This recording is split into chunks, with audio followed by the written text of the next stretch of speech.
ತಿರುವವರು ಶ್ರೀದೇವಿ ದಿನೇಶ್. ಮುಖ್ಯಾಂಶಗಳು: ತಮಿಳುನಾಡು, ಪಶ್ಚಿಮ ಬಂಗಾಳ ವಿಧಾನಸಭಾ ಚುನಾವಣೆ, ವಿವಿಧ ಪಕ್ಷಗಳಿಂದ ಬಿರುಸುಗೊಂಡ ಪ್ರಚಾರ. ಶ್ರೀಲಂಕಾ ಅಧ್ಯಕ್ಷರೊಂದಿಗೆ ಉಪರಾಷ್ಟ್ರಪತಿ ಸಿಪಿ ರಾಧಾಕೃಷ್ಣನ್ ಮಾತುಕತೆ. ಇರಾನ್ ಜೊತೆ ಮಾತುಕತೆ ನಡೆಸಲು ಇಸ್ಲಾಮಾಬಾದ್ಗೆ ಅಮೆರಿಕದ ಪ್ರತಿನಿಧಿಗಳು. ಅಮೆರಿಕ ಅಧ್ಯಕ್ಷ ಡೊನಾಲ್ಡ್ ಟ್ರಂಪ್ ಮಾಹಿತಿ. ತಮಿಳುನಾಡಿನ ಪಟಾಕಿ ಕಾರ್ಖಾನೆಯಲ್ಲಿ ಸ್ಫೋಟ, 21 ಕಾರ್ಮಿಕರು ಸಾವು. IPL T20 cricket, Rajasthan Royals ವಿರುದ್ಧ ಕೋಲ್ಕತ್ತಾ ನೈಟ್ ರೈಡರ್ಸ್ ತಂಡಕ್ಕೆ ರೋಚಕ ಗೆಲುವು. ವಾರ್ತೆಗಳ ವಿವರ. ಪಶ್ಚಿಮ ಬಂಗಾಳದಲ್ಲಿ ವಿಧಾನಸಭಾ ಚುನಾವಣಾ ಪ್ರಚಾರ ತೀವ್ರಗೊಂಡಿದ್ದು, ವಿವಿಧ ರಾಜಕೀಯ ಪಕ್ಷಗಳ ಹಿರಿಯ ನಾಯಕರು ಸರಣಿ ರ್ಯಾಲಿಗಳು ಮತ್ತು ರೋಡ್ ಶೋಗಳನ್ನು ನಡೆಸಿದರು. ಬಿಜೆಪಿ ಹಿರಿಯ ನಾಯಕ ಮತ್ತು ಪ್ರಧಾನಿ ನರೇಂದ್ರ ಮೋದಿ ಇಂದು ಜಾರ್ಗ್ರಾಮ್, ಪುರುಲಿಯಾ ಮತ್ತು ಬಿಷ್ಣುಪುರ ಜಿಲ್ಲೆಗಳಲ್ಲಿ ರ್ಯಾಲಿಗಳನ್ನು ಉದ್ದೇಶಿಸಿ ಮಾತನಾಡಿದರು. ಮುಂದಿನ ದಿನಗಳಲ್ಲಿ ಪಶ್ಚಿಮ ಬಂಗಾಳದಲ್ಲಿ ಡಬಲ್ ಎಂಜಿನ್ ಬಿಜೆಪಿ ಸರ್ಕಾರವು ರಾಜ್ಯದ ಮಹಿಳೆಯರಿಗೆ ಡಬಲ್ ಪ್ರಯೋಜನಗಳನ್ನು ನೀಡುತ್ತದೆ.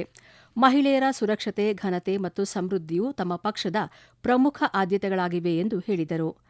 ಕಾಂಗ್ರೆಸ್ ಜೊತೆ ಶಾಮೀಲಾಗಿ ತೃಣಮೂಲ ಕಾಂಗ್ರೆಸ್ ಶಾಸಕಾಂಗ ಸಂಸ್ಥೆಗಳಲ್ಲಿ ಹೆಚ್ಚಿನ ಮಹಿಳೆಯರ ಪ್ರವೇಶವನ್ನು ತಡೆಯುತ್ತಿದೆ ಎಂದು ಅವರು ದೂರಿದರು. ಮಮತಾ ಬ್ಯಾನರ್ಜಿ ನೇತೃತ್ವದ ಪಶ್ಚಿಮ ಬಂಗಾಳ ಸರ್ಕಾರವು ಸ್ಥಳೀಯ ಜನಸಂಖ್ಯೆಗಿಂತ ನುಸುಳುಕೋರರಿಗೆ ಅನುಕೂಲಕರವಾದ ರಾಜಕೀಯವನ್ನು ಅನುಸರಿಸುತ್ತಿದೆ ಎಂದು ಪ್ರಧಾನಿ ನರೇಂದ್ರ ಮೋದಿ ಆರೋಪಿಸಿದರು. ಬಿಜೆಪಿ ನಾಯಕ ಮತ್ತು ಕೇಂದ್ರ ಸಚಿವ ಜೆಪಿ ನಡ್ಡಾ ಜಲ್ಪೈಗುರಿ ಜಿಲ್ಲೆಯಲ್ಲಿ ರೋಡ್ ಶೋ ನಡೆಸಿದರು.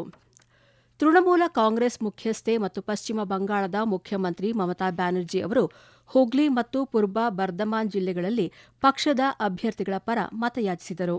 ಈ ವೇಳೆ ಮಾತನಾಡಿದ ಅವರು, ಬಿಜೆಪಿ ಜನರನ್ನ ದಾರಿ ತಪ್ಪಿಸುತ್ತಿದೆ ಎಂದು ಆರೋಪಿಸಿದರು. ಬಿಜೆಪಿ ನಾಯಕ ಮತ್ತು ತ್ರಿಪುರಾ ಮುಖ್ಯಮಂತ್ರಿ ಮಾಣಿಕ್ ಸಹ ಮುರ್ಷಿದಾಬಾದ್ ಜಿಲ್ಲೆಯ ಜಿಯಾಗಂಜ್ ಮತ್ತು ಕಂಡಿಯಲ್ಲಿ ರೋಡ್ ಶೋಗಳಲ್ಲಿ ಭಾಗವಹಿಸಿದ್ದರು. ಇದೇ ವೇಳೆ ಕಾಂಗ್ರೆಸ್ ಮತ್ತು ಎಡಪಕ್ಷಗಳು ಸಹ ತಮ್ಮ ಅಭಿಯಾನವನ್ನು ತೀವ್ರಗೊಳಿಸಿವೆ. ಬಿಜೆಪಿ ಹಿರಿಯ ನಾಯಕ ಮತ್ತು ಕೇಂದ್ರ ಗೃಹ ಸಚಿವ ಅಮಿತ್ ಶಾ ಇಂದು ತಮಿಳುನಾಡಿನ ಈರೋಡ್ ಜಿಲ್ಲೆಯ ಶಿವಗಿರಿ ಮತ್ತು ಮೊಡಕುರುಚಿಯಲ್ಲಿ ಪ್ರಚಾರ ನಡೆಸಿದರು.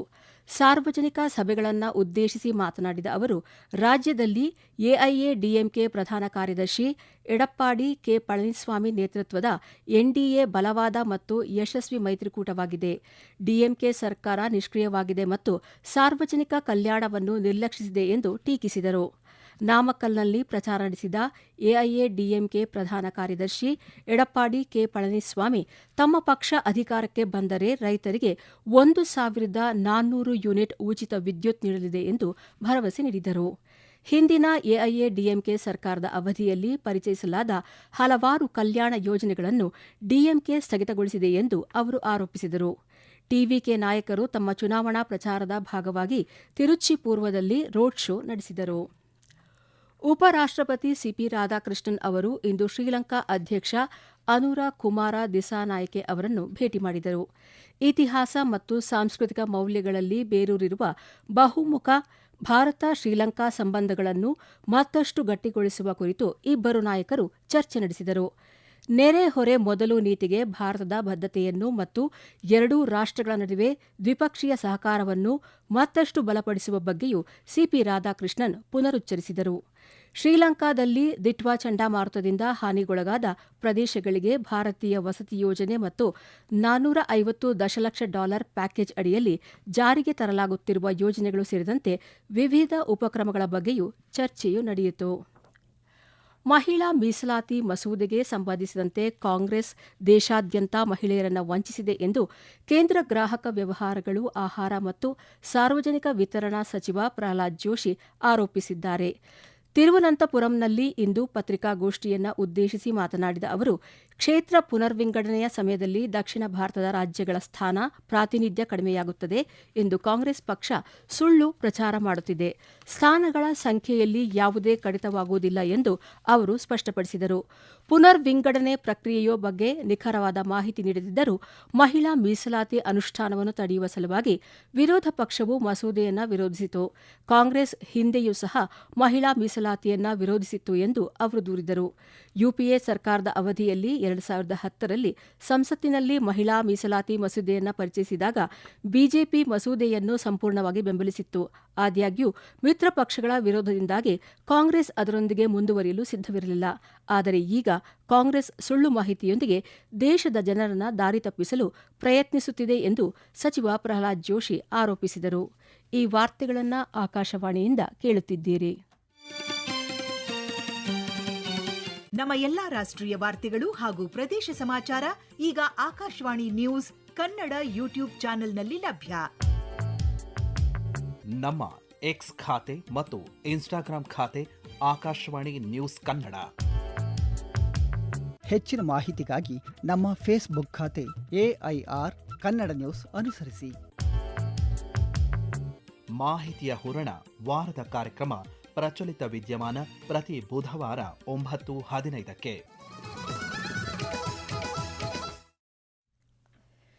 ಇರಾನ್ ಜೊತೆ ಮಾತುಕತೆ ನಡೆಸಲು ಅಮೆರಿಕದ ಪ್ರತಿನಿಧಿಗಳು ಪಾಕಿಸ್ತಾನದ ಇಸ್ಲಾಮಾಬಾದ್ಗೆ ಪ್ರಯಾಣಿಸುತ್ತಿದ್ದಾರೆ ಎಂದು ಅಮೆರಿಕ ಅಧ್ಯಕ್ಷ ಡೊನಾಲ್ಡ್ ಟ್ರಂಪ್ ತಿಳಿಸಿದ್ದಾರೆ. ಹಾರ್ಮುಜ್ ಜಲಸಂಧಿಯಲ್ಲಿ ಇರಾನ್ ಕದನ ವಿರಾಮ ಒಪ್ಪಂದವನ್ನು ಉಲ್ಲಂಘಿಸಿದೆ ಎಂದು ಇದೇ ವೇಳೆ ಅವರು ಆರೋಪಿಸಿದ್ದಾರೆ. ನಿಯೋಗಗಳು ನಾಳೆ ಇಸ್ಲಾಮಾಬಾದ್ಗೆ ಆಗಮಿಸಲಿವೆ ಎಂದು ಅವರು ಹೇಳಿದರು. ಆದರೆ ಇರಾನ್ ಇನ್ನೂ ಮಾತುಕತೆಗಳನ್ನು ದೃಢಪಡಿಸಿಲ್ಲ. ನ್ಯಾಯಯುತ ಮತ್ತು ಸಮಂಜಸವಾದ ಒಪ್ಪಂದವನ್ನು ಅಮೆರಿಕ ನೀಡುತ್ತಿದೆ. ಇರಾನ್ ಅದನ್ನು ಒಪ್ಪಿಕೊಳ್ಳುತ್ತದೆ ಎಂಬ ಭರವಸೆ ಇದೆ. ಮಾತುಕತೆ ವಿಫಲವಾದರೆ ಇರಾನ್ನ ವಿದ್ಯುತ್ ಸ್ಥಾವರಗಳು ಮತ್ತು ಸೇತುವೆಗಳನ್ನು ಗುರಿಯಾಗಿಸಿ ಅಮೆರಿಕ ದಾಳಿ ನಡೆಸಬಹುದು ಎಂದು ಡೊನಾಲ್ಡ್ ಟ್ರಂಪ್ ಎಚ್ಚರಿಸಿದರು. ಒಡಿಶಾದ ಭುವನೇಶ್ವರದಲ್ಲಿ ನಡೆದ ಗ್ರ್ಯಾಂಡ್ ಫಿನಾಲೆಯಲ್ಲಿ ಗೋವಾದ Sadhvi Sail Femina miss India world 2026ರ ಕಿರೀಟವನ್ನು ಮುಡಿಗೇರಿಸಿಕೊಂಡಿದ್ದಾರೆ. ಭುವನೇಶ್ವರದ ಕಳಿಂಗ ಇನ್ಸ್ಟಿಟ್ಯೂಟ್ ಆಫ್ ಇಂಡಸ್ಟ್ರಿಯಲ್ ಟೆಕ್ನಾಲಜಿಯಲ್ಲಿ ನಡೆದ ಸ್ಪರ್ಧೆಯಲ್ಲಿ ದೇಶಾದ್ಯಂತ ಹಲವು ಸ್ಪರ್ಧಿಗಳು ಭಾಗವಹಿಸಿದ್ದರು. ಇನ್ನೊಂದೆಡೆ ಕೇಂದ್ರ ಜವಳಿ ಸಚಿವಾಲಯವು Vishwasutra weaves of India for the world ಎಂಬ ಉಪಕ್ರಮವನ್ನು ಪ್ರಾರಂಭಿಸಿದೆ. ಈ ಉಪಕ್ರಮವನ್ನು ಆಧರಿಸಿದ ವಿನ್ಯಾಸಕರ ಸಂಗ್ರಹವನ್ನು ಸಮಾರಂಭದಲ್ಲಿ ಪ್ರಸ್ತುತಪಡಿಸಲಾಯಿತು. ತಮಿಳುನಾಡಿನ ವಿರುಧನಗರ ಜಿಲ್ಲೆಯ ವಿ ಮುತ್ತುಲಿಂಗಪುರಂನಲ್ಲಿರುವ ಪಟಾಕಿ ಕಾರ್ಖಾನೆಯಲ್ಲಿ ಇಂದು ಮಧ್ಯಾಹ್ನ ಸಂಭವಿಸಿದ ಸ್ಫೋಟದಲ್ಲಿ 21 ಕಾರ್ಮಿಕರು ಸಾವನ್ನಪ್ಪಿದ್ದಾರೆ.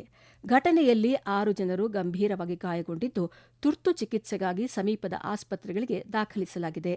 ಕಾರ್ಮಿಕರು ಕಾರ್ಖಾನೆಯೊಳಗೆ ರಾಸಾಯನಿಕ ವಸ್ತುಗಳನ್ನು ಸ್ಥಳಾಂತರಗೊಳಿಸುತ್ತಿರುವಾಗ ಈ ಘಟನೆ ಸಂಭವಿಸಿದೆ. ಸ್ಫೋಟದ ಸಮಯದಲ್ಲಿ ಒಟ್ಟು 30 ಕಾರ್ಮಿಕರು ಘಟಕದಲ್ಲಿದ್ದರು. ಘಟನೆಯಲ್ಲಿ ಜೀವಹಾನಿಗೆ ರಾಷ್ಟ್ರಪತಿ ದ್ರೌಪದಿ ಮುರ್ಮು, ಉಪರಾಷ್ಟ್ರಪತಿ ಸಿಪಿ ರಾಧಾಕೃಷ್ಣನ್ ಮತ್ತು ಪ್ರಧಾನಿ ನರೇಂದ್ರ ಮೋದಿ ದುಃಖ ವ್ಯಕ್ತಪಡಿಸಿದ್ದಾರೆ. ಮೃತರ ಕುಟುಂಬಗಳಿಗೆ ಸಂತಾಪ ಸೂಚಿಸಿದ್ದಾರೆ. ಕೋಲ್ಕತ್ತಾದ ಈಡನ್ ಗಾರ್ಡನ್ಸ್ನಲ್ಲಿ ನಡೆಯುತ್ತಿರುವ ಐಪಿಎಲ್ ಟಿ20 ಕ್ರಿಕೆಟ್ ಪಂದ್ಯದ ದಿನದ ಮೊದಲ ಪಂದ್ಯದಲ್ಲಿ ರಾಜಸ್ಥಾನ್ ರಾಯಲ್ಸ್ ವಿರುದ್ಧ ಕೋಲ್ಕತ್ತಾ ನೈಟ್ ರೈಡರ್ಸ್ 4 ವಿಕೆಟ್ಗಳಿಂದ ರೋಚಕ ಗೆಲುವು ದಾಖಲಿಸಿದೆ. ಟಾಸ್ ಗೆದ್ದು ಮೊದಲು ಬ್ಯಾಟಿಂಗ್ ಮಾಡಿದ ರಾಜಸ್ಥಾನ್ ರಾಯಲ್ಸ್ ನಿಗದಿತ 20 ಓವರ್ಗಳಲ್ಲಿ 9 ವಿಕೆಟ್ ನಷ್ಟಕ್ಕೆ 155 ರನ್ ಗಳಿಸಿತು. ಗೆಲುವಿನ ಗುರಿ ಬೆನ್ನತ್ತಿದ್ದ ಕೋಲ್ಕತ್ತಾ ನೈಟ್ ರೈಡರ್ಸ್ 19.4 ಓವರ್ಗಳಲ್ಲಿ 6 ವಿಕೆಟ್ ನಷ್ಟಕ್ಕೆ 161 ರನ್ ಗಳಿಸುವ ಮೂಲಕ ಗೆಲುವಿನ ನಗೆ ಬೀರಿತು. ಚಂಡೀಗಢದ ಮಹಾರಾಜ ಯದವೀಂದ್ರ ಸಿಂಗ್ ಅಂತಾರಾಷ್ಟ್ರೀಯ ಕ್ರಿಕೆಟ್ ಕ್ರೀಡಾಂಗಣದಲ್ಲಿ ನಡೆಯುತ್ತಿರುವ ದಿನದ ಮತ್ತೊಂದು ಪಂದ್ಯದಲ್ಲಿ ಪಂಜಾಬ್ ಕಿಂಗ್ಸ್ ಮತ್ತು ಲಕ್ನೋ ಸೂಪರ್ ಜೈಂಟ್ಸ್ ತಂಡಗಳು ಮುಖಾಮುಖಿಯಾಗಿವೆ. ಟಾಸ್ ಗೆದ್ದ ಲಕ್ನೋ ಸೂಪರ್ ಜೈಂಟ್ಸ್ ಫೀಲ್ಡಿಂಗ್ ಆಯ್ಕೆ ಮಾಡಿಕೊಂಡಿದೆ.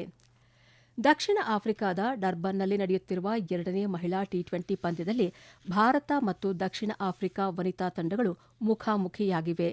ಮೊದಲು ಬ್ಯಾಟಿಂಗ್ ಮಾಡಿದ ಭಾರತ ಮಹಿಳಾ ತಂಡ ನಿಗದಿತ 20 ಓವರ್ಗಳಲ್ಲಿ 9 ವಿಕೆಟ್ ನಷ್ಟಕ್ಕೆ 147 ರನ್ ಮಾಡಿದೆ. ಗೆಲುವಿನ ಗುರಿ ಬೆನ್ನತ್ತಿರುವ ದಕ್ಷಿಣ ಆಫ್ರಿಕಾ ಇತ್ತೀಚಿನ ವರದಿಯಂತೆ 5.4 ಓವರ್ಗಳಲ್ಲಿ 64 ರನ್ ಗಳಿಸಿ ಆಡುತ್ತಿದೆ.